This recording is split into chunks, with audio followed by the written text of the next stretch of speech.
Chapter 16. I wait until after the holiday break to take the machine into school. I have practiced with Mrs. V every single day of Christmas vacation, learning how to push the right buttons, how to switch smoothly from one level to another, how to make contractions. I had to figure out how to say isn't instead of is not, or there's instead of there is. It was hard. I kept messing up, but Mrs. V would not let me quit. I didn't want to. So on that first Monday back, Elvira is the star of the day, making me the center of attention. And not because of something embarrassing I did, like throwing up or spilling my food, but for something really cool instead. Unbelievable. Even the teachers seem impressed. "Watch out, world," Mrs. Shannon announces when she sees me in the hallway. "Melody is ready to rock, y'all." I grin, push a button, and a song from the latest teen musical begins to play. "Girl, you really got it going on. Music and everything." Mrs. Shannon starts sashaying down the hall in rhythm to my music. I crack up. In room H5, Maria is glued to me all morning. "Cool beans, Millie Belly," she keeps repeating. "Cool beans, can I play?" She wants to touch the glowing lights and shining buttons, but Mrs. Shannon steps in and distracts her with a new computer game she's loaded on the classroom machine. When Catherine comes in, just before the bell for language arts class, I'm ready for her. She's wearing a green plaid shirt, a blue skirt, and orange knee socks. I planned the first thing I wanted to say to her, so Mrs. V and I had programmed it in ahead of time. I push a button and smile. "Let's go shopping." Catherine gasps, then laughs so hard she almost can't catch her breath. Then she runs over to me and hugs me. "I am so happy for you, Melody. You really needed this. And yes, we're going to have to find a day so you can teach me some fashion sense." "We need hurry," I type in. I'm in a great mood.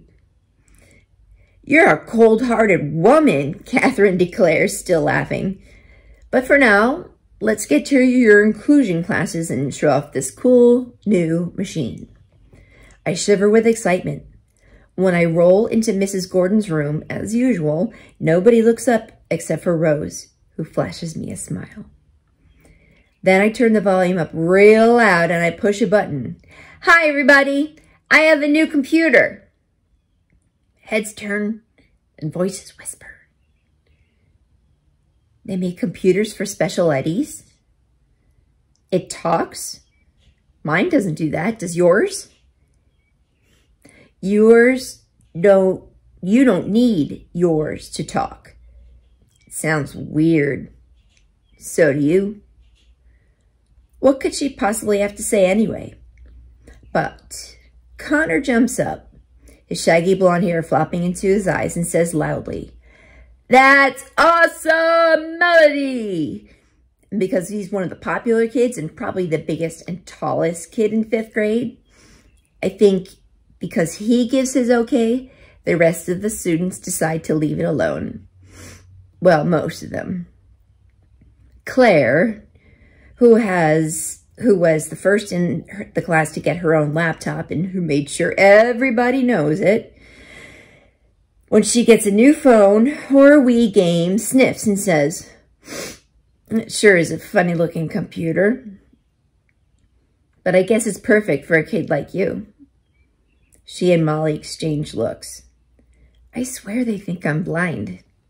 Miss Gordon, who looks like she wants to squeeze Claire like an empty toothpaste tube, tells her, "Claire, I don't allow rudeness in my classroom.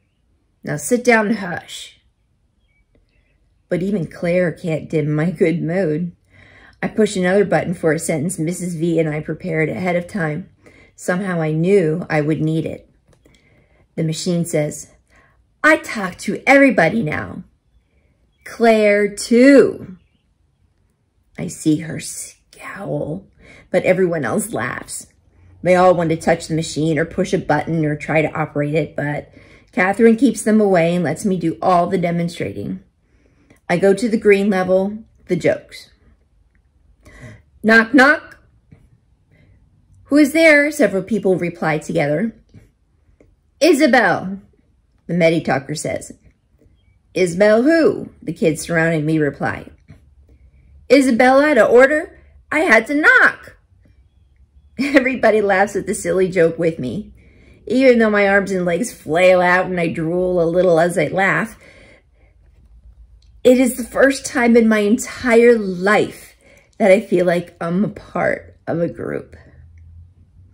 I wish I could click a save button so I could play this moment over and over and over again. I type in, today is Monday, it is cold, then push a blue button on the machine. It whirs a little, then, like a tongue sticking out, a thin sheet of paper erupts from the side of it. Printed on it are the words I just typed. Whoa, says Rodney, the champion video game player in the class. It's got a printer too? That's too slick. Miss Gordon nods with encouragement as Catherine passes the printout around so everyone can read my words. Then Catherine tells the class, Melody's Medi-Talker is a combination computer, music player, speech device. It's got HD, high-tech guts, and it's designed to rock her world and connect you to it. Take the time to listen to what she has to say. Claire raises her hand. Yes, Claire, Miss Gordon says, a look of warning in her eyes. I'm not trying to be mean, honest. But it never occurred to me that Melody had thoughts in her head. A couple of other kids nod slightly. Miss Gordon doesn't raise her voice. Instead, she responds thoughtfully. You've always been able to say whatever came to your mind, Claire. All of you. But Melody has been forced to be silent. She probably has mountains of stuff to say. Yes, yes, yes, I make the machine say. I give Miss Gordon a smile of thanks. Then I show Rodney and Connor a video game that came with my Medi-Talker. I doubt if I'll ever be fast enough to play Space Soldiers, but it's nice to know it's there. Rodney could probably master it in a hot minute. Miss Gordon checks out the various levels and looks impressed. What a huge vocabulary you have now, Melody, she says to me. I know you feel like a ton of bricks have been lifted from you. I nod. Way cold, the machine says. Oops. I meant to say way cool.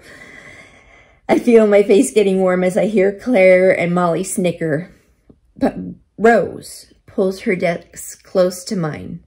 This is so awesome, Melody, she says softly, and I let her touch the shimmery keys. Oh, yes, I reply. Then I look at her. Friends? I type. Friends, she answers without hesitation. Happy, I type. Then I tense.